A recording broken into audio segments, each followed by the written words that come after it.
Halo semuanya, jumpa lagi bersama saya Melanie dalam rubrik Legal Journal.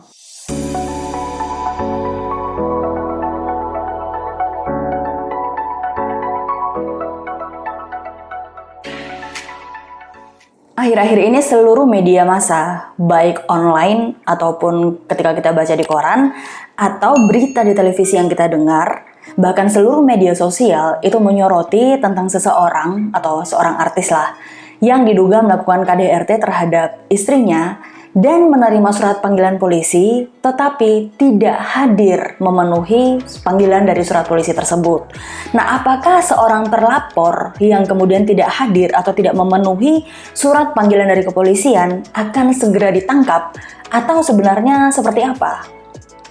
Nah, dalam Kitab Undang-Undang Hukum Acara Pidana, Undang-Undang Nomor 8 Tahun 1981, itu tidak mengatur mekanisme penangkapan apabila seorang yang kemudian dilaporkan dan diduga melakukan tindak pidana itu, apakah memang dapat langsung ditangkap ataukah memang harus dipanggil terlebih dahulu.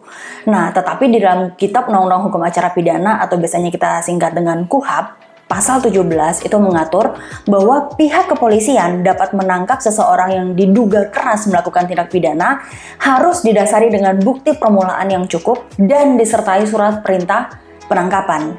Jadi, kalau seseorang yang kemudian dilaporkan ke polisi, dalam hal ini terlapor, kemudian langsung ujuk-ujuk gitu ya, tiba-tiba itu ditangkap tanpa dipanggil terlebih dahulu oleh pihak kepolisian, itu berarti pihak penyidik sudah menemukan bukti permulaan yang cukup dan tentunya setelah dilakukan pemeriksaan saksi-saksi dari pelapor.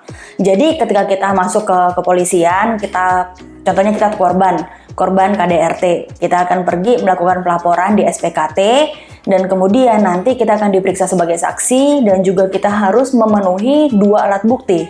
Yang pertama adalah bukti bahwa memang benar kita mengalami kekerasan dan yang kedua adalah saksi-saksi yang mendengar, mengalami dan melihat sendiri kejadian dari permasalahan tersebut. Pertanyaannya adalah bagaimana kalau ternyata belum ditemukan bukti permulaan yang cukup terhadap seseorang yang dilaporkan melakukan tindak pidana. Nah, maka tentunya perlu dilakukan pemanggilan oleh penyidik. Di dalam mekanisme pemanggilan itu diatur dalam Peraturan Kapolri Nomor 14 Tahun 2012 atau kita sebut dengan Perkapolri Nomor 14 Tahun 2012 tentang manajemen penyidikan tindak pidana.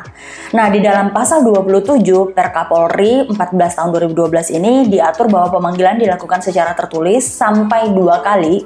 Jika tidak datang, maka berikutnya penyidik membawa paksa si terlapor.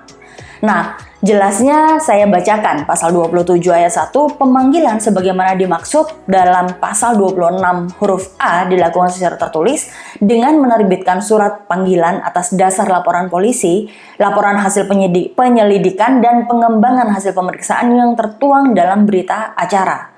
Di poin yang kedua, surat panggilan ditandatangani oleh penyidik atau atasan penyidik selaku penyidik. Jadi di dalam surat panggilan yang ada itu harus dan wajib ditandatangani oleh penyidik atau oleh atasan dari si penyidik ini. Nah, yang ketiga, surat panggilan itu disampaikan dengan memperhitungkan tenggang waktu yang cukup. Paling lambat 3 hari sudah diterima sebelum waktu untuk datang memenuhi panggilan. Jadi kalau kita terimanya hari ini, besok baru pergi, sebenarnya itu sudah melanggar dari ketentuan Perkapolri yang diatur oleh Peraturan Kapolri. Nah, yang keempat, surat panggilan sedapat mungkin diserahkan kepada yang bersangkutan disertai dengan tanda terima. Kecuali dalam hal ini ada 2 hal yang kemudian diatur. Yang pertama, yang bersangkutan tidak ada di tempat, surat panggilan ini diserahkan melalui keluarganya, atau kuasa hukum, atau ketua RT, RW, atau lingkungan, atau kepala desa, atau orang lain yang dapat menjamin bahwa surat panggilan tersebut segera akan disampaikan kepada orang yang bersangkutan. Atau yang kedua, seseorang yang dipanggil berada di luar wilayah hukum Republik Indonesia, maka surat panggilan dapat disampaikan melalui kesatuan Polri tempat tinggal yang bersangkutan atau dikirimkan melalui pos atau jasa pengiriman surat dengan disertai bukti pengiriman atau nomor resi. Nah, poin yang kelima, dalam hal yang dipanggil itu tidak datang kepada penyidik tanpa alasan yang sah, penyidik membuat surat panggilan yang kedua. Yang keenam, apabila panggilan kedua ini tidak datang sesuai waktu yang telah ditetapkan, penyidik menerbitkan surat perintah membawa. Nah, surat perintah membawa ini artinya bukan ditangkap. Ya, jadi membawa ini sebagaimana dimaksud dalam pasal 27 ayat 6 atau poin 6 yang tadi saya bacakan adalah membawa untuk diperiksa dan dimintai keterangan sebagai saksi terlapor. Artinya dalam hal ini belum ditangkap dan ditahan, karena kesannya orang awam dibawa itu artinya bahwa akan ditahan dan tidak dikembalikan atau tidak dilepaskan gitu ya. Tetapi pada saat itu dia statusnya masih menjadi saksi terlapor. Dia bukan tersangka karena belum ada bukti permulaan yang cukup untuk kemudian dia ditangkap dan ditahan.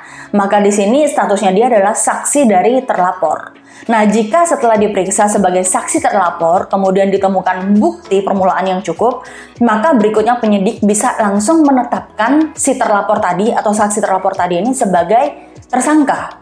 Dan kemudian menerbitkan surat perintah penangkapan dan melakukan penangkapan. Namun sebaliknya, jika setelah dilakukan pemeriksaan, penyidik belum menemukan bukti permulaan yang cukup, maka saksi terlapor ini diperbolehkan pulang dan statusnya ini masih sebagai saksi terlapor, belum mengalami peningkatan menjadi tersangka. Hal ini yang kemudian harus diperhatikan oleh terlapor. Artinya bahwa ketika ada pelapor yang melaporkan seseorang sebagai terlapor begitu ya, dan terkadang gini, tidak semua terlapor itu memang adalah orang yang melakukan kesalahan. Sekali lagi, ketika polisi menjalankan tugasnya, dia hanya melakukan yang namanya diduga gitu ya. Ada yang namanya asas praduga tak bersalah. Artinya bahwa semua orang itu memiliki hak yang sama, harus dihormati hak dan kedudukannya sebagai warga negara sampai kemudian dia diputuskan bersalah. Artinya bahwa dia memiliki hak-hak yang tidak boleh dilanggar oleh siapapun, termasuk oleh kepolisian. Dalam hal ini terlapor itu bisa menggunakan haknya untuk didampingi oleh pengacara sehingga dia juga tidak salah berbicara, salah menyampaikan apa yang memang harus dia ungkapkan ke kepolisian. Terkadang memang ada beberapa pertanyaan-pertanyaan yang akhirnya tidak dipahami oleh si terlapor gitu ya. Dan akhirnya terlapor ini terjebak sendiri dengan jawaban yang dia sampaikan atau yang dia ungkapkan. Maksudnya tidak seperti itu, tapi ternyata yang diterima oleh penyidik berbeda gitu ya. Nah, ini yang kemudian memang diperlukan yang namanya pendampingan dari kuasa hukum. Oke, demikian yang bisa saya sampaikan. Semoga ini bisa memberikan informasi yang bermanfaat buat kalian semua dan bisa mempersiapkan diri ketika memang kalian mengalami suatu permasalahan. Saya tidak menyatakan bahwa ketika seorang terlapor, terutama KDRT, kemudian dia tidak melakukan kesalahan. KDRT itu adalah sesuatu hal yang sangat bejat gitu ya. Seorang terlapor, kita tidak bisa meniadakan hak-hak dari si korban gitu ya. Ketika dia memang melaporkan KDRT, dia bukan orang gila yang kemudian pergi ujuk-ujuk ke kepolisian dan kemudian melakukan laporan. Pasti dia sudah mengalami rentetan permasalahan-permasalahan, rentetan kejadian-kejadian yang sudah dialaminya terlebih dahulu sebelum ia kemudian memikirkan dan mempertimbangkan dengan matang pergi ke kepolisian dan melaporkan pasangannya. Jadi dalam hal ini, apabila memang itu adalah KDRT, kalian jangan pernah segan-segan atau jangan pernah menunda untuk masuk ke dalam proses laporan polisi.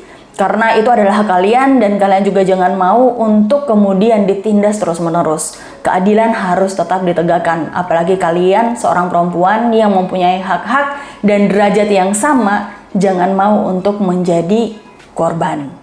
Oke, demikian yang bisa saya sampaikan. Semoga ini bisa bermanfaat buat kalian semua yang mendengarkan. Jangan lupa untuk subscribe, like, dan kalau memang ada pertanyaan, kalian bisa kirim melalui email di lasa@lasaadvocate.com atau mungkin bisa tulis di kolom komentar dan saya akan mencoba untuk membantu menjawabnya buat kalian.